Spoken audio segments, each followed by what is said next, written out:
आप देख रहे हैं SY लाइव न्यूज। सुरक्षित इंटरनेट दिवस के अवसर पर कार्यशाला का आयोजन। ठाणे जिला कलेक्टर अशोक शिनगारे और ठाणे मनपा आयुक्त सौरभ राव के निर्देशानुसार मंगलवार 11 फरवरी को सुरक्षित इंटरनेट दिवस के अवसर पर ठाणे महानगर पालिका मुख्यालय में दिवंगत श्री नरेंद्र बल्लाल सभागृह में कार्यशाला का आयोजन किया गया। जिला सूचना विज्ञान अधिकारी नरेंद्र भामरे ने बताया कि इस वर्ष देश भर के सभी जिलों में सभी के सहयोग से बेहतर इंटरनेट की अवधारणा पर आधारित जागरूकता कार्यशालाएं आयोजित की गईं। साइबर अपराध की दर में काफी वृद्धि हुई है।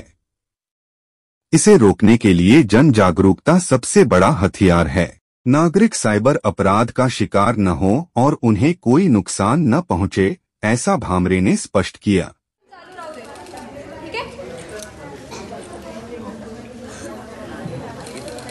माझं नाव हिमानी शेंडे, मी ठाणे कलेक्टर ऑफिसमधून NIC डिपार्टमेंटमधून आहे। आज सेफर इंटरनेट डे या कार्यक्रमानिमित्त मी सगळ्यांना गाईड केलेले आहे की कशा पद्धतीने आपण आपली इंटरनेटची सिक्युरिटी, मोबाईल्सची, ॲप्लिकेशनची सिक्युरिटी वाढवून आपण सेफ राहू शकतो, सायबर क्राईम्स, सायबर फ्रॉड्स या गोष्टींपासून सतर्क राहू शकतो। तर एक छोट्याशा नॉर्मल टिप्स मी तुम्हाला सांगते। सगळ्यात आधी तर तुमच्या मोबाईलमध्ये कुठलेही अनवॉन्टेड जे ॲप्लिकेशन्स असतील ते अनइन्स्टॉल करा।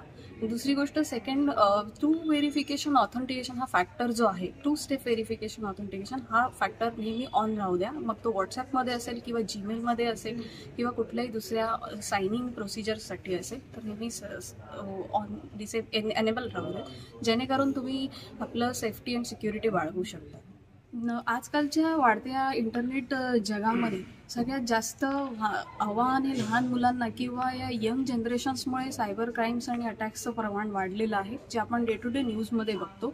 त्यांच्या सगळ्यात जास्त सिक्युरिटी गार्ड सगळ्यात जास्त यंगर्स आजकाल मोबाईल आणि इंटरनेटवर असतात। बऱ्याचशा गोष्टी ऑनलाईन पर्चेसिंग, पेमेंट्स या सगळ्या गोष्टी ते जास्त हाताळत असतात। छोट्या छोट्या गोष्टींना कुठेही पेमेंट करणं, साध्या साध्या गोष्टी घरी डिलिव्हर करून मागवून घेणं, या गोष्टीमुळे हा प्रकार खूप वाढलेला असल्या कारणाने नेहमी कुठलीही ऑनलाईन वेबसाईट वापरत असताना, पेमेंट करत असताना इझिली कुठलाही CVV कार्डचा नंबर हा इझी शेअर करू नका। आधी सारखे त्या गोष्टी पडताळणी करा। 1-2 मिनिटं, सेकंड्स तुमचे वाया गेलेत तरी चालतील, पण प्रत्यक्षात आधी नीट माहिती बघा आणि मगच ऑनलाईन पेमेंट्स करा, जेणेकरून तुमचे अकाउंट्स, बँक अकाउंट्स आणि बाकी पर्चेसिंग फॅक्टर्स सेफ राहतील। अशा पद्धतीने सगळ्या नागरिकांनी इंडियाच्या या गोष्टीमध्ये सहकार्य केलं पाहिजे, जेणेकरून सायबर क्राईम्स हा प्रकार कमी होईल।